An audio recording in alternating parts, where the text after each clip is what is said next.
Du 4 au 10 janvier 2026, les pères de la Société des missions africaines en République démocratique du Congo ont tenu leur assemblée de district au couvent des Sœurs de l'Immaculée Conception de Marie, situé à Mbiti, en périphérie de Kinshasa.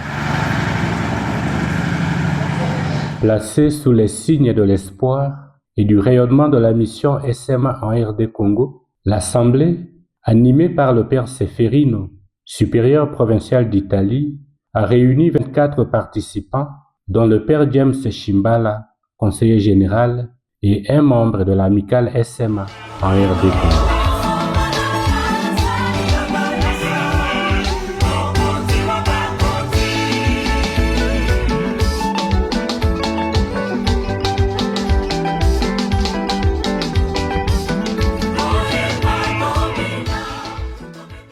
Aux missions africaines, une assemblée du district se tient tous les 6 ans après l'assemblée générale pour évaluer la vie de l'entité et définir un programme d'action pour les supérieurs du district et son conseil. En RD Congo, les enjeux sont majeurs et les supérieurs orientent les priorités. Le contexte de notre mission au Congo est exigeant. Conditions de travail souvent précaires. Taux d'individualisme très accentué. Des populations éprouvées par l'insécurité. Des jeunes sans avenir clair. Des paroisses vastes et souvent avec des attentes qui dépassent nos forces humaines. Et pourtant, chaque jour, le peuple continue de croire, de prier et d'espérer à travers notre présence. Les rapports d'activité mettent en évidence les nombreuses opportunités qui favorisent le succès de la mission SMA en RD Congo.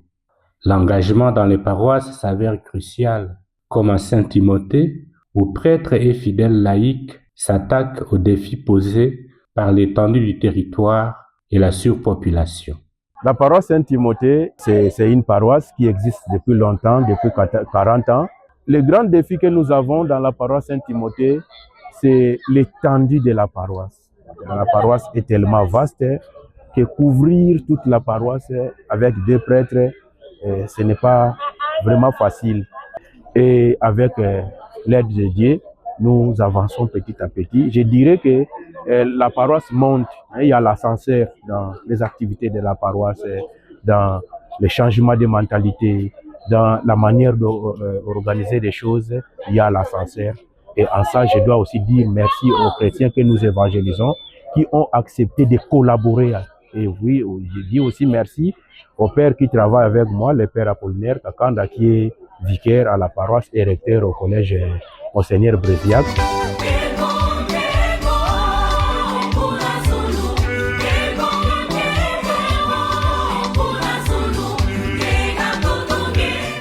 À Saint-Barthélemy, dans la commune de Massina, les missionnaires œuvrent à une pastorale de première évangélisation. Saint-Barthélemy se trouve dans un quartier un peu pauvre de Kinshasa. Mapela, c'est un quartier qui est inondé chaque fois ou quand il pleut. Les routes sont impraticables. La circulation est vraiment très mauvaise. Bon, donc les gens se débrouillent. Ce sont des petits commerçants, des petites choses au bord de la route, devant leur maison. Que nous essayons d'encadrer. C'est un quartier vraiment pauvre et populaire. Mais il y a beaucoup de chrétiens qui sont venus d'ailleurs, mais ce sont des gens qui sont déjà croyants depuis longtemps. D'autres ont fréquenté des églises là où ils étaient et puis sont venus continuer à vivre leur foi ici à Saint-Barthélemy.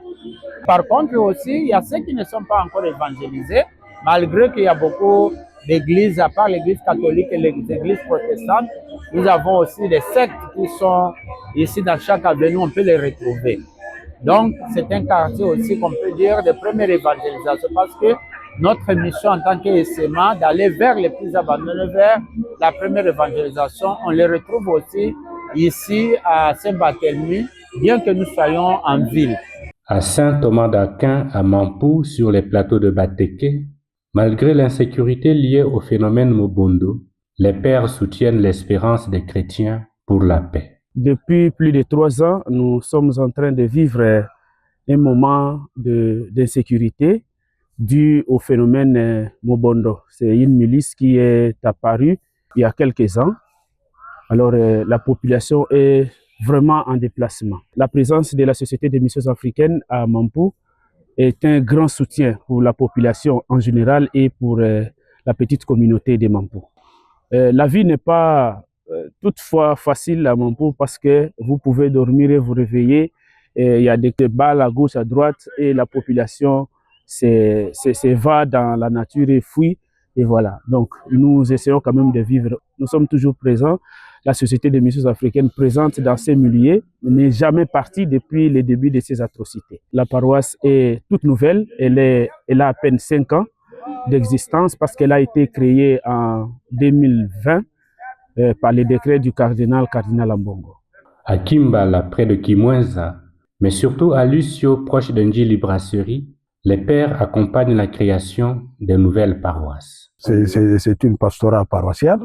Tout est organisé à partir de Saint-Timothée. Et ici, maintenant, comme c'est une sous-paroisse, il y a des groupes organisés. Il y a aussi la pastorale paroissiale organisée en CBB. Donc ça, chaque quartier représente une communauté ecclésiale de base. Et dans cette communauté ecclésiale de base, il y a aussi des activités de groupes de prière. Et nous avons aussi la catéchèse qui est organisée sur place ici.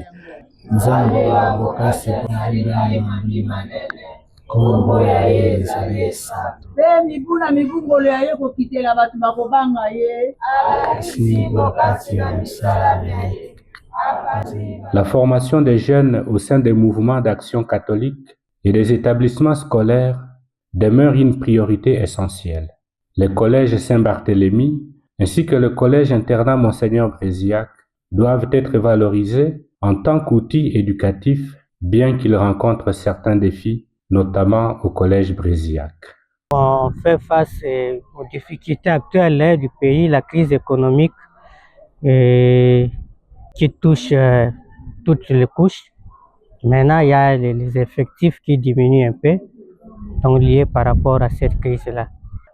L'école est en chantier jusqu'aujourd'hui. Il nous faut beaucoup de salles de classe parce qu'il y a beaucoup d'options.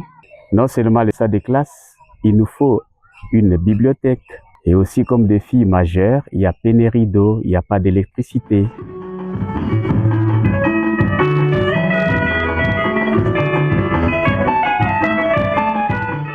Au foyer de Kimwenza, 2 pères accompagnent des jeunes en propédeutique et philosophie. Leur vie est rythmée par la communauté, les études et la recherche d'autonomie financière. Quant au foyer SMA de Kimwenza, nous essayons de faire avec le père Amechi, qui est du Nigeria, de rentrer aussi dans cette dynamique synodale en organisant la vie de Kimwenza de façon collaborative. C'est-à-dire ici, on a écrit un I, on se donne de mettre le point ensemble pour la bonne marche de notre séminaire, pour le bien-être de nos jeunes. Nous essayons de travailler pour l'autonomie.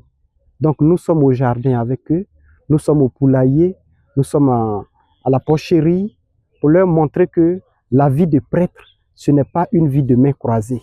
Mais le prêtre peut trouver sa joie, quel que soit là où il se trouve. À lui de créer les conditions de cette joie-là.